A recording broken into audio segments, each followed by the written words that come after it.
Assalamualaikum warahmatullahi wabarakatuh. Selamat datang di channel SDMT TV. Untuk kali ini kita akan membahas tentang ekosistem. Sebelum kita membahas ekosistem, kita akan membahas tentang tingkatan organisasi kehidupan. Tahukah kamu tingkatan organisasi kehidupan ada apa saja? Yuk, mari kita bahas satu persatu. Pertama ada individu. Individu adalah satu makhluk hidup, contohnya seekor kambing. Kumpulan individu sejenis dalam ekosistem disebut populasi. Kumpulan populasi makhluk hidup yang tinggal di suatu lingkungan yang sama dan saling bergantung disebut komunitas. Komunitas yang berinteraksi dengan komponen abiotiknya akan membentuk sebuah ekosistem. Tingkatan organisasi selanjutnya adalah bioma. Bioma adalah kumpulan ekosistem yang melingkupi wilayah yang luas. Yang terakhir ada biosfer. Biosfer adalah bumi yang di dalamnya berisi kehidupan. Kalau tadi kita sudah membahas tentang tingkatan organisasi kehidupan, mari kita ulas kembali tentang ekosistem. Apa itu ekosistem? Ekosistem merupakan interaksi antara berbagai populasi penyusun komunitas dengan lingkungan abiotiknya. Sekarang, kita akan membahas tentang komponen ekosistem. Komponen ekosistem terdiri dari dua. Yang pertama ada komponen biotik. Komponen biotik merupakan semua makhluk hidup yang terdapat pada suatu lingkungan. Contohnya ada manusia, hewan, dan tumbuhan. Komponen yang kedua adalah komponen abiotik, di mana komponen abiotik ini merupakan segala benda tak hidup yang memengaruhi kelangsungan hidup makhluk hidup pada suatu lingkungan. Contohnya ada tanah, udara, air, cahaya matahari, dan suhu. Kalau tadi kita sudah membahas tentang komponen ekosistem, sekarang kita akan membahas tentang jenis-jenis ekosistem. Yang pertama ada ekosistem alami. Ekosistem alami ialah ekosistem yang terbentuk tanpa campur tangan manusia. Contohnya ada hutan. Selanjutnya ada ekosistem buatan. Ekosistem buatan ialah ekosistem yang terbentuk karena adanya campur tangan manusia. Contohnya ada sawah. Sekarang kita akan membahas tentang interaksi antar makhluk hidup. Yang pertama ada simbiosis mutualisme. Simbiosis mutualisme merupakan hubungan timbal balik yang saling menguntungkan antara dua makhluk hidup yang berbeda jenis. Contohnya ada hubungan antara lebah dan bunga. Lebah mendapatkan madu dari bunga, sedangkan bunga dibantu dalam proses penyerbukan. Selanjutnya ada simbiosis parasitisme. Simbiosis parasitisme merupakan hubungan antara dua makhluk hidup yang salah satunya diuntungkan, sedangkan yang lainnya dirugikan. Contohnya ada nyamuk yang menghisap darah manusia. Kemudian ada simbiosis komensalisme.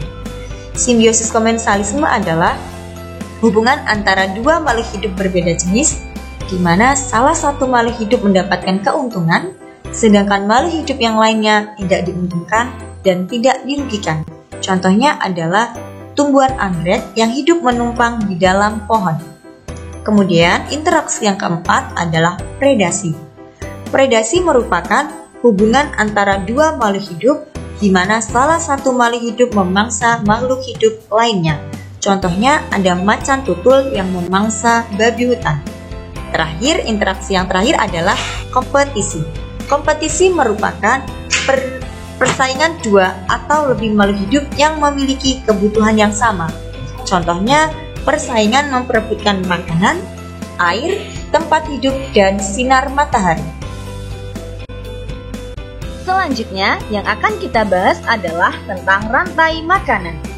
Dalam suatu ekosistem, terdapat hubungan yang terbentuk karena peristiwa makan dan dimakan antara makhluk hidup dengan urutan tertentu. Kita ambil contohnya pada ekosistem sawah. Ada padi yang berperan sebagai produsen, di mana padi ini nanti akan dimakan oleh belalang, dan belalang berperan sebagai konsumen tingkat 1. Belalang akan dimakan oleh katak, katak berperan sebagai konsumen tingkat 2. Katak akan dimakan oleh ular, dan ular berperan sebagai konsumen tingkat 3. Selanjutnya, padi, belalang, katak, dan ular yang telah mati akan diuraikan oleh jamur dan cacing tanah. Peranan rantai makanan. Peranan rantai makanan yang pertama ada produsen. Produsen merupakan kelompok makhluk hidup yang dapat menghasilkan makanannya sendiri. Contoh, ada tumbuhan yang memiliki zat hijau daun. Selanjutnya ada konsumen. Konsumen merupakan kelompok makhluk hidup yang tidak dapat menghasilkan makanannya sendiri. Konsumen dibedakan menjadi 3. Pertama ada konsumen tingkat 1 yang terdiri dari kelompok hewan herbivora atau omnivora. Konsumen tingkat 2 yang terdiri dari kelompok hewan omnivora atau karnivora. Dan terakhir konsumen tingkat 3 dan konsumen puncak yang terdiri dari kelompok hewan karnivora yang tidak ada lagi pemangsanya. Selanjutnya ada pengurai. Pengurai merupakan kelompok makhluk hidup seperti jamur, bakteri, cacing yang menguraikan sisa tubuh makhluk hidup yang sudah mati. Jaring-jaring makanan. Gambar di samping merupakan contoh dari jaring-jaring makanan. Jaring-jaring makanan adalah gabungan dari rantai-rantai makanan yang berhubungan dalam satu ekosistem. Kita ambil beberapa contohnya. Rumput dimakan tikus, tikus dimakan ular. Rumput dimakan belalang, belalang dimakan katak, katak dimakan burung elang. Rumput dimakan ulat, ulat dimakan katak, dan katak dimakan burung elang. Piramida makanan. Gambar di samping merupakan contoh piramida makanan. Peran setiap makhluk hidup dalam suatu ekosistem dapat dikelompokkan dan disusun dalam bentuk piramida makanan. Piramida makanan menggambarkan keseimbangan ekosistem, yaitu produsen harus lebih banyak dari konsumen tingkat 1, konsumen tingkat 1 harus lebih banyak dari konsumen tingkat 2, dan seterusnya. Dengan begitu, dapat diartikan bahwa jika produsen berkurang, konsumen tingkat 1 akan berkurang. Jika konsumen tingkat 1 berkurang, maka konsumen tingkat 2 akan berkurang, dan begitu juga seterusnya. Kita sudah membahas tentang materi ekosistem. Untuk memperdalam materi, ayo kerjakan tugas berikut. Perhatikan beberapa jenis makhluk hidup berikut. Ada burung elang, tikus, katak, kelinci, tumbuhan, ular, belalang, ulat, dan ada rusa. Pertanyaannya adalah, buatlah jaring-jaring makanan yang mungkin terjadi dalam ekosistem padang rumput. Selanjutnya, kelompokkan makhluk hidup tersebut berdasarkan perannya dalam ekosistem. Soal nomor 2. Perhatikan gambar jaring-jaring makanan di samping. Ada berapa rantai makanan pada jaring-jaring makanan tersebut? Apa yang terjadi apabila populasi singa menurun drastis?